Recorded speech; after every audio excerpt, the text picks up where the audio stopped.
Donc aujourd'hui on fait une petite excursion puisqu'en fait je suis partie de Bristol et je vais jusqu'à Cheddar qui est beaucoup plus au sud parce que je veux visiter les gorges de Cheddar et les grottes.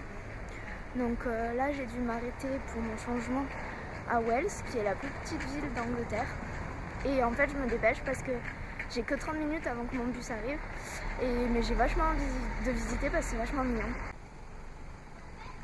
C'est vraiment trop mignon. Donc là je vois une porte d'entrée là-bas. Je sais pas si je peux y aller. On va voir.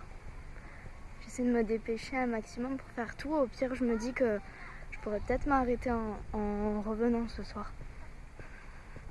Si ça vaut vraiment le coup, mais pour l'instant je crois que oui. Bon ça j'ai pas le temps de le faire. Je vais aller à la cathédrale rapidement. Enfin je vais essayer.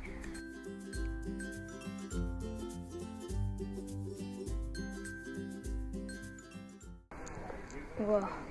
Regardez-moi cette cathédrale comme elle est belle quoi. C'est hallucinant. Et toute la ville elle est comme ça. C'est hallucinant parce que plus j'avance, plus je trouve que c'est trop beau. Regardez-moi ça. Et la précision sur la cathédrale, les petites sculptures, tout comme c'est...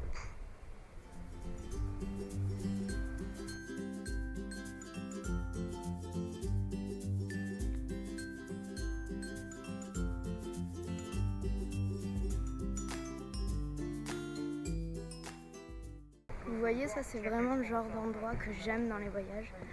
C'est des endroits super beaux qui ne sont pas forcément connus, où vous n'avez pas 10 000 touristes, à part de temps en temps les cars qui déposent aller un groupe d'une quinzaine de personnes.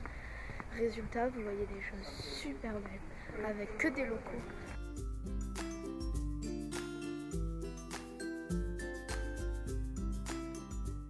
Aujourd'hui, je mange avec une vue sublime. Regardez-moi ça.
Donc là on vient de sortir de Dream Hunter et on part pour une petite rando dans les gorges.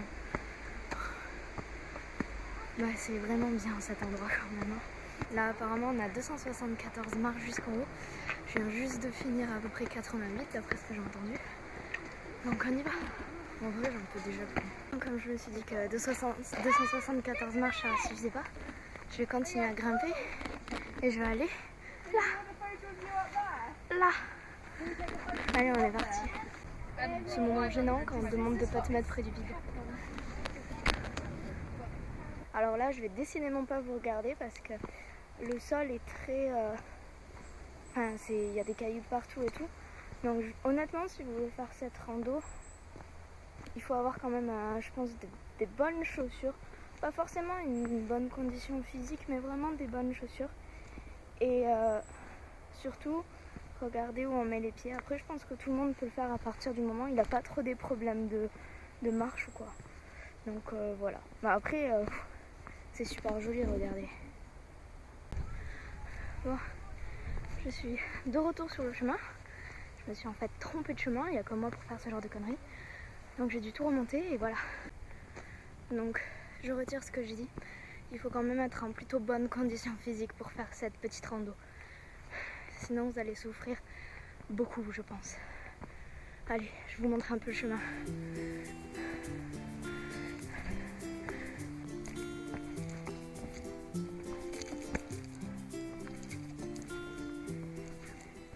Je n'envie qu'une chose là, c'est la descente, mais honnêtement, le paysage il est époustouflant. Donc là, je vais essayer d'aller ici. Mais je vais faire super gaffe parce que il y a beaucoup de vent. Ça y est, ça fait un petit moment que j'ai commencé la descente et je peux vous dire que c'est pas le même plaisir que la montée, quoi. Ça fait peut-être mal aux genoux et au dos, mais on est beaucoup moins fatigué. Donc là, je sais pas, je sais même pas où je suis, je sais même pas si j'ai encore beaucoup de descente parce que apparemment j'étais censée redescendre par la falaise de la tête de lion, parce que la falaise en fait elle a une tête de lion. Et donc, enfin elle est en forme de tête de lion plutôt. Donc voilà, je sais pas encore combien de temps il me reste à faire cette randonnée. Là c'est à peu près 4 km 5 à peu près je crois. Donc voilà, je descends pour l'instant et je ne vois pas la terre ferme. Je me demande si en fait il faut pas après remonter sur l'autre falaise, mais voilà. Bon, on verra ça. Allez, c'est parti. Ça y est, je suis repartie sur une montée. Donc on m'a dit que la rando elle dure encore à peu près 40 minutes. Donc c'est raisonnable puisque ça me fait redescendre à 15h10. Aller acheter du cheddar pour enfin reprendre le bus dans l'autre sens. Donc on va monter ça. C'est parti. Donc là je suis actuellement en train de décéder vu que j'ai dû remonter une falaise en entier avec des escaliers tout pourris. Et là c'était pas des belles marches comme au tout début. Le soleil se lève là, il commence à faire assez chaud, voire même très chaud. C'est ça qui est bien normalement avec l'Angleterre, c'est qu'on peut faire des randos tranquilles à l'ombre parce qu'il y a toujours des nuages mais il pleut pas forcément. Et là ça tape. Je me doutais qu'il allait avoir une des deux randos qui était vraiment époustouflante. Et ce qui est génial, c'est que c'est la plus courte et la moins compliquée qui est la plus belle. Donc vraiment, si vous avez pas envie de faire les deux randos et que vous voulez juste voir quelque chose de sublime, ce qui m'aurait largement suffi à moi aussi, faites juste la rando qui part pas des 274 marches, mais qui part de l'autre côté, du côté de la tête de la falaise en forme de tête de lion. Ça vaut vraiment le coup et vous aurez pas un meilleur point de vue, je pense. En tout cas de l'autre côté, moi j'ai pas eu ce point de vue là. Donc voilà, juste allez-y. En tout cas, cheddar c'est vraiment sublime et en plus ils font du bon fromage. Donc en parlant de fromage, vous pouvez évidemment acheter le fromage de cheddar et le ramener en France. Bon après il faut faire gaffe parce que c'est des produits frais. Donc moi ça va, je repars demain en France. Mais faites attention si vous devez le garder. Soit il faut que vous ayez un frigo, soit il faut que vous ayez un frigo. Je crois pas qu'il y ait 10 000 possibilités. Et du coup, ben voilà. Je vous souhaite de merveilleuses aventures à Cheddar si vous y allez. Et franchement, les 15 livres, ça vaut largement le coup. Il n'y a pas du tout... c'est pas mensonger quoi, au contraire. C'est pas assez connu je pense et allez-y les yeux fermés. Donc du coup, c'est avec cette sublime vue sur les gorges de Cheddar qu'on se quitte. Et c'était des super aventures en Angleterre et dans les alentours de Bristol.